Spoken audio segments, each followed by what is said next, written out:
नमस्कार, न्यूज 18 मध्य प्रदेश छत्तीसगढ़ देख रहे हैं आप। खबरों का रुख करेंगे।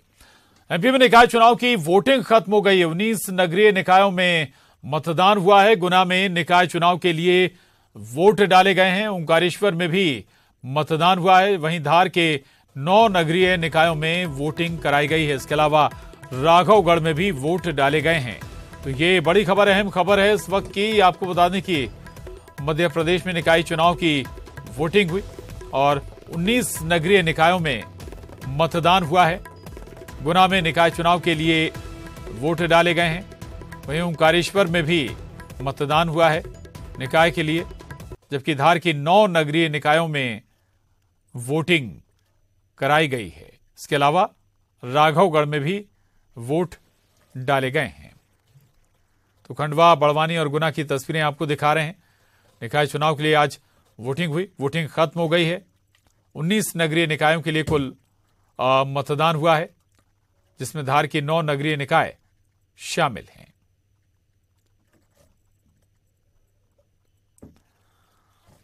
तो तस्वीरें आपको दिखा रहे हैं 19 नगरीय निकाय जहां आज वोट पड़ा है। इनमें गुना और धार के नगरीय निकाय शामिल हैं। इसके अलावा राघवगढ़ में भी नगरीय निकाय के लिए वोट पड़े हैं।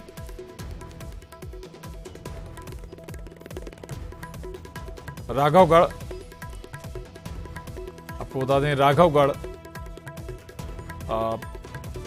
मध्य प्रदेश के पूर्व मुख्यमंत्री दिग्विजय सिंह का गढ़, और वहां भी वोट पड़े हैं नगरीय निकाय के लिए। और राघवगढ़ के नगरीय निकाय के नतीजों पर जरूर सभी की नजर रहेगी। ये तस्वीरें भी आपको दिखा रहे हैं। नगरीय निकाय के लिए नवदंपति भी वोट डालने पहुंचे, यानी कि मंडप से उठकर सीधे वोट डालने पहुंचे हैं। दुल्हन पहुंची है।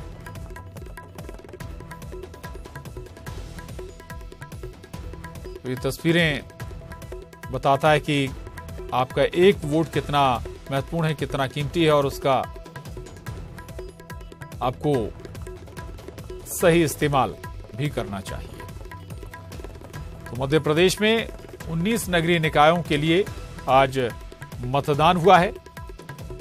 इनमें ओंकारेश्वर के अलावा धार, राघवगढ़ और गुना जिले की भी कुछ नगरीय निकायों के लिए वोट पड़े हैं। राघवगढ़ खासतौर से अगर हम जिक्र करें तो दिग्विजय सिंह का गढ़ कहा जाता है, क्षेत्र कहा जाता है। जिस दिन नतीजे आएंगे सभी की नजरें राघवगढ़ में हुई नगरीय निकायों के चुनाव पर जरूर नजर रहेगी, नतीजों पर। लेकिन ये तस्वीरें देखिए आप, एक नव दंपति की तस्वीरें यहां सामने आई हैं। मंडप से उठकर सीधे वोट करने पहुंची दुल्हन।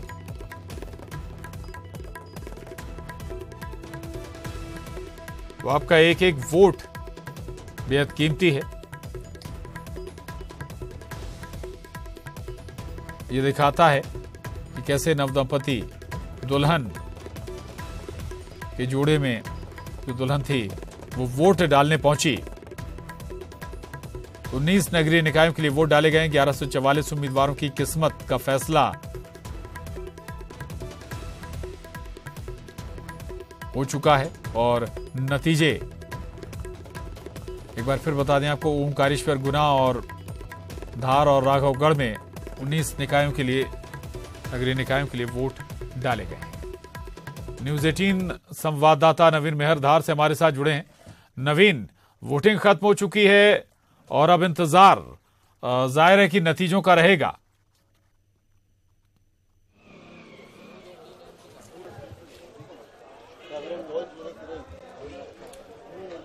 नवीन, आवाज सुन पा रहे हैं आप?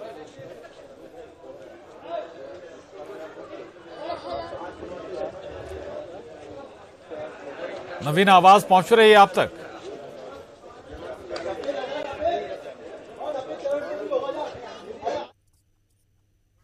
चलिए, नवीन के पास हम दोबारा चलेंगे, कोशिश करेंगे नवीन से बात करने की।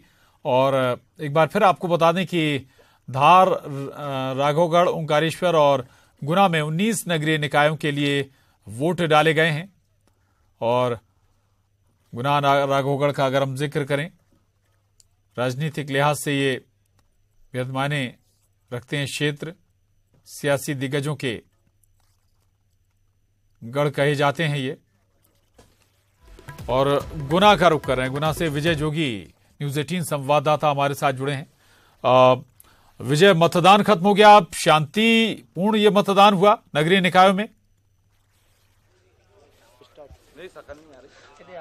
जी प्रशांत, देखिए राघवगढ़ नगर पालिका के 65 वार्डों के लिए आज जो है मतदान किया गया है। और सुबह से ही आज जो है सबसे अच्छी बात यह देखी गई कि मतदान को लेकर युवाओं में, वृद्धों में, सभी में अच्छा एक उत्साह देखा गया। लोग 7:30 बजे जब कड़ाके की सर्दी पड़ रही थी, ठंडी हवाएं चल रही थी, उस समय भी लोग घरों से निकलकर मतदान केंद्रों पर पहुंच रहे थे। बुजुर्गों की ये स्थिति थी कि सबसे पहले 7:10 पर 82 साल की एक महिला अपना वोट डालने पोलिंग बूथ पहुंची थी, जहां पर स्वयं दिग्विजय सिंह जी भी वहां पर वोट डालते थे। वहां पर जाकर उसने अपना मतदान का उपयोग किया। और अभी शाम तक जो है काफी करीबन 80% के करीब अभी तक जो बताया जा रहा है प्रशासन द्वारा कि मतदान प्रतिशत इतना 80% के करीब हो चुका है। और कई मतदान केंद्र ऐसे हैं जहां पर अभी भी कुछ मतदाता जो है जो लाइन में पहले से लगे हुए थे, उनकी बारी का इंतजार कर रहे हैं। फिलहाल जिन केंद्रों पर मतदान खत्म हो चुका है, वहां पर जो आगे की कार्रवाई है, सीलिंग की कार्रवाई है मशीनों की, वो चल रही है। और पीठासीन अधिकारी सारी जो कार्रवाई है उस पर अपनी निगाह बनाए हुए हैं। पुलिस की बात करें तो पुलिस के भी पुख्ता इंतजाम आज यहाँ पर देखने को मिले। एक भी पोलिंग बूथ पर ऐसा नहीं था कि कोई बड़ी वारदात या बड़ी घटना सुनने को मिली हो। जी प्रशांत। बिल्कुल बिल्कुल, जाहिर है कि अब इंतजार सभी को नतीजों का होगा। क्या कुछ मतदाताओं के मन में चल रहा है, क्या कुछ लोग कह रहे हैं इन नगरीय निकायों के चुनाव को लेकर? विजय, देखिए प्रशांत, यहाँ पर कुछ मतदाता मेरे पीछे खड़े हुए हैं। ये वो मतदाता हैं जो नगर सरकार के लिए जिन्होंने वोट किया है, जो एक अच्छी सरकार, नगर सरकार चुनना चाहते हैं, जिन्होंने वोट आज अपने कड़ाके की सर्दी में निकलकर अब अपने लिए, अपनी नगर सरकार के लिए, अपनों के लिए वोट किया है। आपने वोट किया है, किन किन बातों को लेकर ध्यान? मैंने वोट किया है, मैंने सफाई और नल व्यवस्था, लाइट व्यवस्था और ये गंदगी वगैरह जो शहर में मची रहती है उसके लिए मैंने वोट किया है। मैं चाहता हूं कि ऐसा पार्षद चुन के आए जो नगर में, जो वार्डों में साफ सफाई और इस तरह के काम होते रहे। पहले जो पार्षद थे उनके द्वारा इस तरह के काम नहीं कराए गए हैं। अब नवीन जो पार्षद चुना जाएगा, जनता यही चाह रही है इस तरह का पार्षद आए कि जिससे जो वार्डों में साफ सफाई अभियान चलता रहे। आप भी युवा है, आपने वोट किया है? मैंने वोट किया है। मैं यही चाहता हूं जो भी एक आम आदमी की जो समस्याएं होती हैं, जिस तरीके से ये चुनाव हुआ है उसमें एक आम आदमी की समस्याएं, जैसे उसके आसपास में जो भी असुविधाएं हो रही हैं और जो सुविधाएं वो चाहता है, उन सुविधाओं का कार्यकरण रूप से उसका एक सक्रिय ढंग से उस चीज का उपाय होना चाहिए। और जैसे कि मेरे घर के बाजू में कुछ भी है और मेरे जो वातावरण आजू बाजू का खराब हो रहा है, उसको सुरक्षित रूप से, और जो गंदगियां हैं उनको एक निराकरण रूप से उसका निराकरण किया जाए और उसको बढ़िया खूबसूरती से। आप भी युवा है, आपने भी वोट किया है? मैं युवा हूँ, युवा कांग्रेस का अध्यक्ष भी हूँ। इस नाते मैं ये कहूँगा कि निश्चित रूप से यहाँ पे 24 में से 24 सीट यहाँ पर आएंगी। जहाँ तक बात है, पिछली बार भी जितने पार्षद थे उन्होंने अपनी पूरी मेहनत के साथ काम किया। ये एक अद्भुत नगर पालिका है जिसमें सदैव कांग्रेस यहाँ पे सीट लेती रही है। उसका कारण यही है कि विकासात्मक कार्य हो रहे हैं। हम जहाँ पर खड़े हैं उसके नीचे भी आप देखेंगे पेवर्स लगे हुए हैं और सफाई भी है। मुख्य रूप से तुलनात्मक अध्ययन हम करते हैं, हमारी नियरेस्ट नगर पालिका है गुना में, जहां पर नल का जो बिल आते हैं वो 160 रुपए के लगभग आते हैं, लेकिन राघवगढ़ में वहीं तुलनात्मक रूप से नल के बिल देखें तो मात्र 15 रुपए नल कर है। ऐसी स्थिति में और पिछली नगर पालिका में जो वायदे किए गए थे, अच्छे पानी की व्यवस्था, तो नल की जो लाइनें साढ़ा तक आ चुकी हैं। अच्छी गैस लाइन, जो गैस की भी लाइनें बिछाई गई जो साढ़ा तक आ गई हैं, अब राघवगढ़ में भी आने वाली हैं। बाकी उंगली उठा। बिल्कुल विजय जी, विजय लौटूंगा आपके पास। हरेंद्र नाथ ठाकुर खंडवा से हमारे साथ जुड़े हैं, न्यूज़ 18 संवाददाता। हरेंद्र, वोटिंग हो चुकी है, जाहिर है कि अब फैसला हो चुका है उम्मीदवारों का, नतीजों का इंतजार होगा अब सभी को। क्या कुछ कह रहे हैं मतदाता और सब कुछ शांतिपूर्ण तरीके से हो गया? जी प्रशांत, बिल्कुल बताना चाहूंगा कि जो ओंकारेश्वर नगर परिषद का चुनाव था शांतिपूर्ण ढंग से समाप्त हो चुका है। सभी जितने भी प्रत्याशी हैं सभी का भाग्य जो है मतपेटी में बंद हो चुका है, ईवीएम में। अब यहाँ देखना यह है कि 23 तारीख को क्या परिणाम आता है। सबसे बड़ी बात ओंकारेश्वर की बात करूं, अगर भाजपा हो या कांग्रेस, इस बार जो है एसटी महिला सीट है ये वाली, लिहाजा दोनों ही प्रत्याशियों ने महिला उम्मीदवार पर ज्यादा जोर लगाया है। भाजपा ने जहां 10 महिला प्रत्याशियों को मैदान में उतारा है, वहीं कांग्रेस ने 8 महिला प्रत्याशियों को मैदान में उतारा है। और अगर 2023 के विधानसभा चुनाव के लिहाज से अगर बात करूं तो ये सीट जो है भाजपा के लिए भी चैलेंज है, कांग्रेस के लिए भी, क्योंकि मांधाता विधानसभा इसी ओंकारेश्वर के अंतर्गत आती है। और अगर ये सीट बीजेपी जीत लेती है तो बीजेपी के लिए एक एनर्जी बूस्टर का काम करेगी। और अगर कांग्रेस जीतती है तो जाहिर सी बात है कि कांग्रेस के जो विधायक नारायण पटेल थे, जो कांग्रेस छोड़ करके बीजेपी में आए थे, और एकमात्र ये वो सीट थी मांधाता वाली जहां पर कांग्रेस ने जीत हासिल की थी 2018 में। लिहाजा उस जज्बा को कांग्रेस बरकरार रखना चाहेगी। कांग्रेस ने भी मैदान में अच्छा काम किया, बीजेपी ने अच्छा काम किया है। यहाँ पर दोनों ही, अरुण यादव हो या फिर ज्ञानेश्वर पाटिल, दोनों के लिए ही ये जो सीट है इज्जत का सवाल था। यहाँ पे दोनों ने ही यहाँ पे चैलेंज झोंका हुआ था, यहाँ पे दोनों ने ही जी जान से यहाँ पे प्रत्याशियों के बीच प्रचार किया था। लेकिन सबसे बड़ी बात यह है कि जनता ने जो फैसला लिया है, जनता के मन में जो भी था और जनता ने जो सोच करके ईवीएम में बटन दबाया है, उसके भाग्य का फैसला 23 तारीख को ही होगा। प्रशांत, बिल्कुल 23 तारीख को ही होगा। क्या क्या मसले, क्या क्या मुद्दे और रहे हैं इस चुनाव में, हरेंद्र?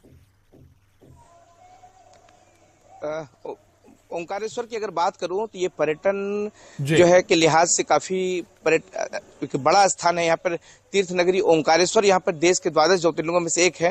लेकिन सबसे बड़ा सवाल यहाँ पर कि जो इसके बावजूद यहाँ पर अतिक्रमण एक सबसे बड़ी समस्या है। पार्किंग को लेकर के जो लोग हैं, जो बाहर से पर्यटक आते हैं, वो काफी यहाँ पे ठगे जाते हैं। इन सब चीजों को नगर परिषद ठीक नहीं कर पाई है। अक्सर यहाँ पर हादसे होते रहते हैं। इसको लेकर के जो नावें जो जब्त की जाती है, इनको लेकर के नाविकों में एक रोष रहता है, क्योंकि जो उच्च लेवल का जो ओंकारेश्वर है, यहाँ पर उस लेवल का न तो ठहरने के लिए, पर्यटन के लिए कोई ऐसे आयाम है, न फिर ऐसा कोई रोजगार है, जहाँ के यहाँ पर एकमात्र मंदिर के भरोसे लोगों की आय होती है। मंदिर ही लोगों के जीने का सहारा है। और बहुत सारे जो ख्वाब हैं जो दिखाए जाते हैं, अक्सर चुनाव में बड़ी बड़ी बातें दोनों ही पार्टियों द्वारा की जाती है। किसी के द्वारा वो कार्य पूरा नहीं किया गया है। शंकराचार्य की प्रतिमा लगनी है 2000 करोड़ की, उसका कार्य चल रहा है। उसके बाद जो ओंकारेश्वर जो पर्यटन का एक हब बनने जा रहा है, उसको लेकर के लोगों की उम्मीदें जगी हुई है। यहाँ पर सोलर फ्लोटिंग प्लांट बनना है, यहाँ पर उसका कार्य जो जारी है। तो इन सब चीजों से ओंकारेश्वर का जो विकास बदलेगा, विकास तकदीर बदलेगी। कई मसले हैं और उन्हीं विकास के मसलों पर ये जब तक एक कई दूसरे जो मसले, उन पर आम जनता ने वोट किया है। अब देखना होगा नतीजा किसके पक्ष में आता है। बहुत शुक्रिया आप दोनों का।